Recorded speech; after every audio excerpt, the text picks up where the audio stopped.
Hello everybody. सो आज investing के बारे में बात करते हैं और दो टर्म्स समझते हैं इसमें,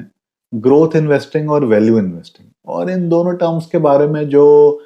इन्वेस्टर्स के थोड़े मिसकंसेप्शंस बने हुए हैं उसको समझेंगे। ये दो बोथ टर्म्स क्या होती हैं ये समझेंगे, और किस टाइप की कंपनीज में ये टर्म्स एप्लीकेबल हैं और जिस टाइप की कंपनीज में इस टाइप की इन्वेस्टमेंट्स आपको समझनी चाहिए। और एक बात है जो एकदम लास्ट में आप जानेंगे, जो कि कहना चाहिए एक रेवोल्यूशन होगा, हो सकता है बहुतों के लिए जिन्होंने स्टॉक मार्केट में, हो सकता है जो कुछ सालों से भी हों, उनके लिए भी एक रेवोल्यूशन हो, जो मैं लास्ट में बताऊंगा कि अल्टीमेटली ये दोनों ही स्ट्रेटेजीज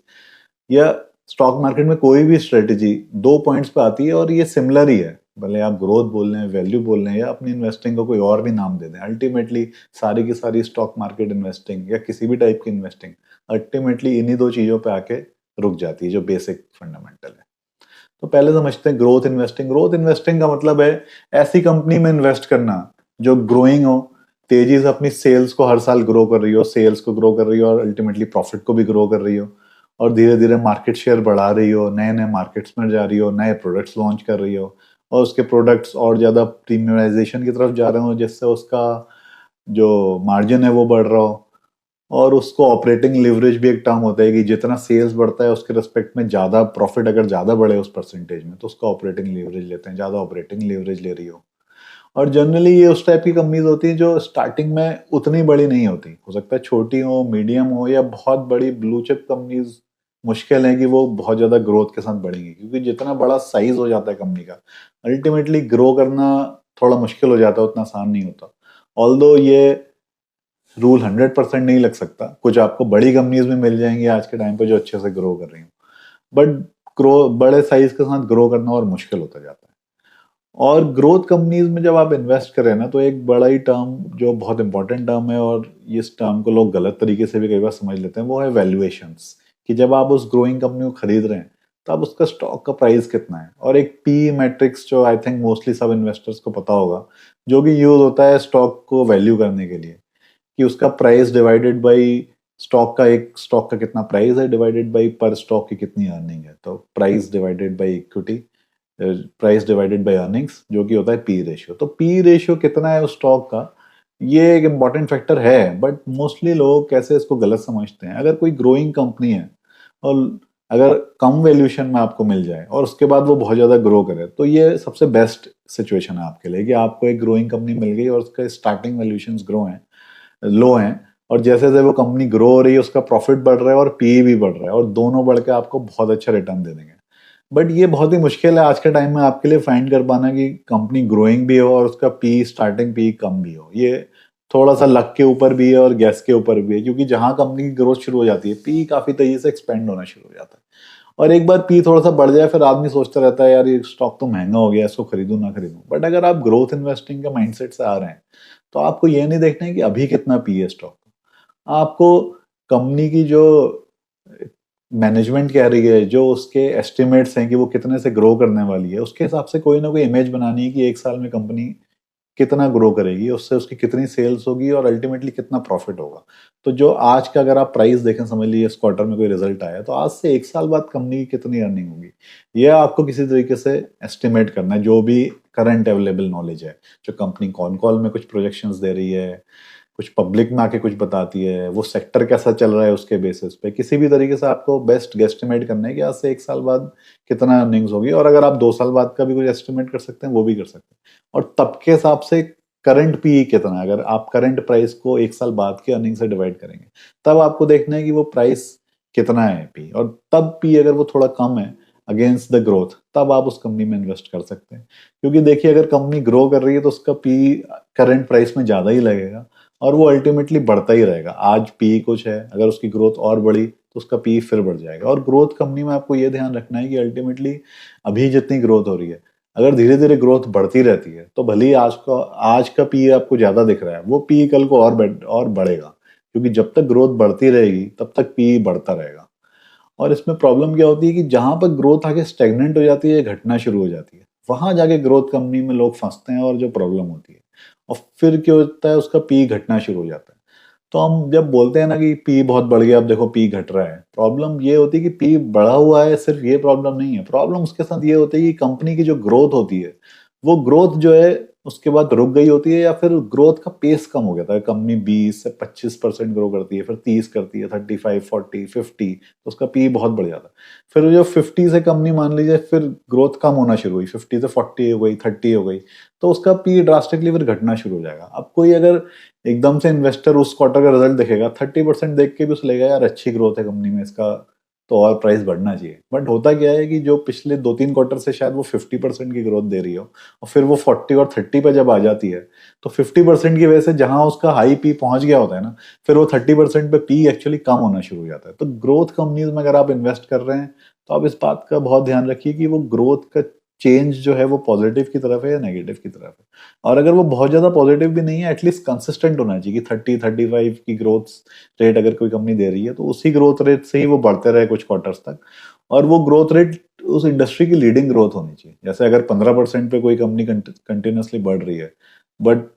उस सेक्टर में और 3-4 कंपनीज है जो सारी 25% से बढ़ रही है, तो 15% वाली कंपनी का पी उतना नहीं एक्सपेंड होगा। बट जो कंपनी 30% से कंटिन्यूसली बढ़ रही है, जो सेक्टर की टॉप मोस्ट है या सेक्टर की टॉप 2 ग्रोइंग कंपनीज हो सकती है, यहाँ पे मैं टॉप कंपनी का एब्सोल्यूट प्रॉफिट या मार्केट शेयर के हिसाब से नहीं कह रहा हूँ, बट उसके ग्रोथ रेट के हिसाब से कह रहा हूँ। तो ग्रोथ रेट पे जो टॉप की 2 कंपनीज हैं, उन्हीं का पी सबसे ज्यादा होगा, और उन्हीं का पी थोड़ा थोड़ा एक्सपेंड भी होता रहेगा। और उनकी ग्रोथ और बढ़ गई तो पी और ज्यादा बढ़ जाएगा। और जहां ग्रोथ रुक गई, जैसे ग्रोथ बढ़नी रुक गई, इनफैक्ट अगर 30 से 30 पर ही रही, तो पी थोड़ा रुक जाएगा। फिर अगर वो 30 से कंपनी कहने लगेगी अब हम 20 की ग्रोथ कर पाएंगे, 25 की कर पाएंगे, फिर वो पी घटना शुरू हो जाएगा। और अगर कोई नया इन्वेस्टर आएगा ना,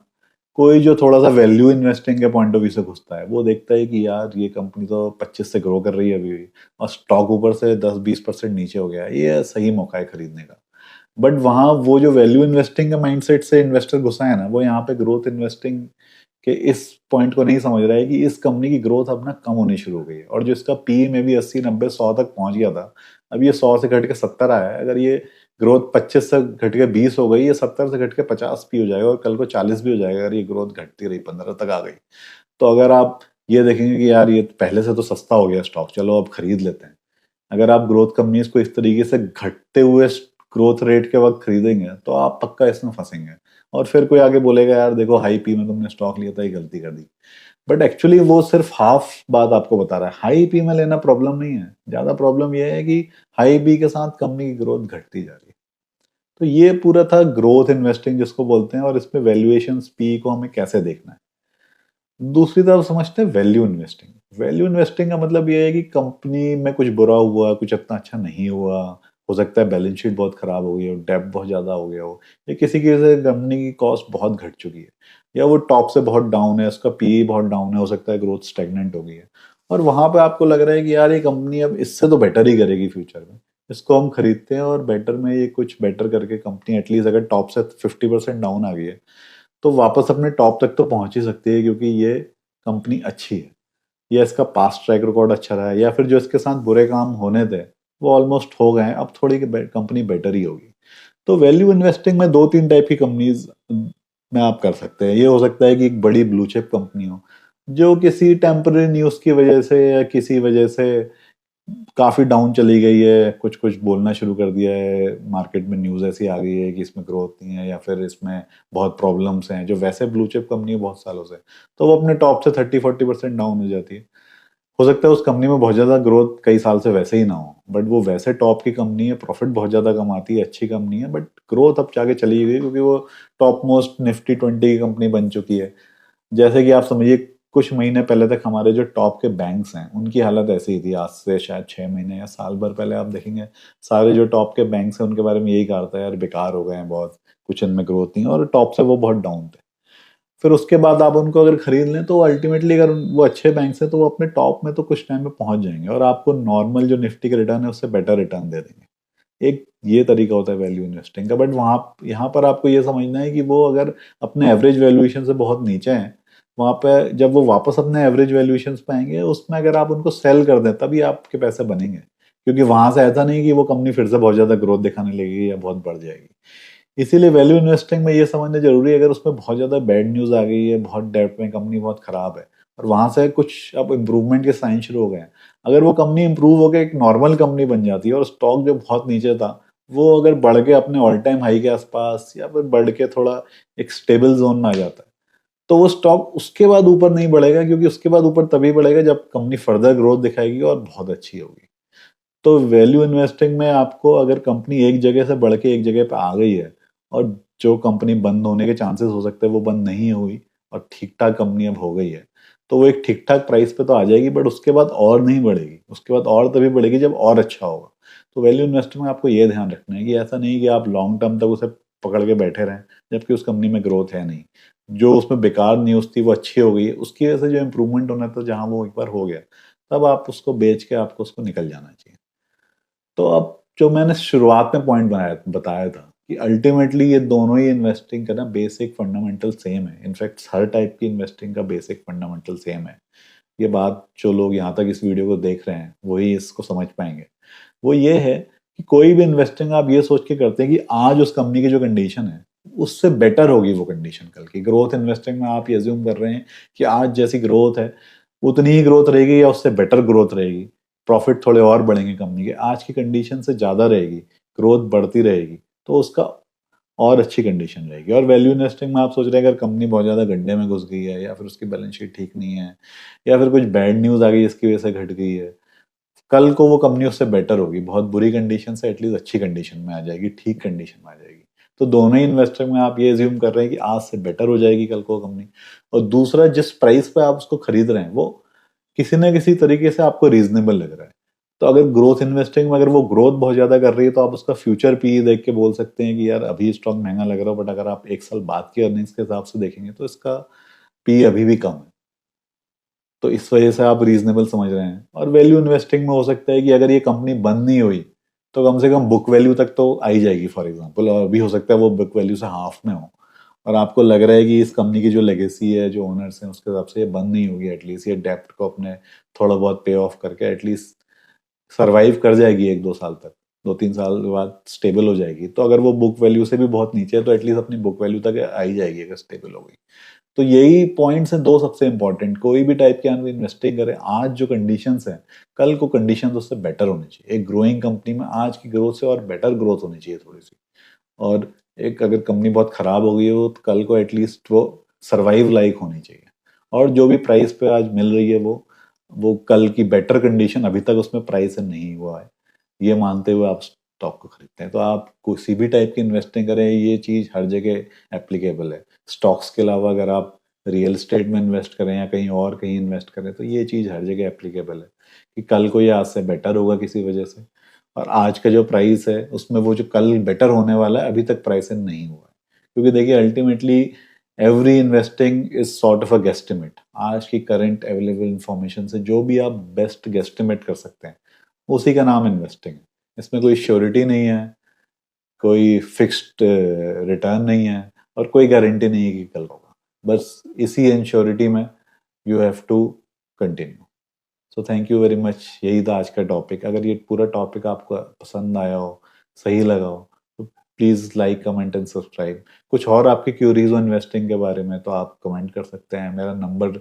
दिया हुआ है डिटेल्स में, उस पर आप मुझसे कॉन्टैक्ट कर सकते हैं। Thank you very much.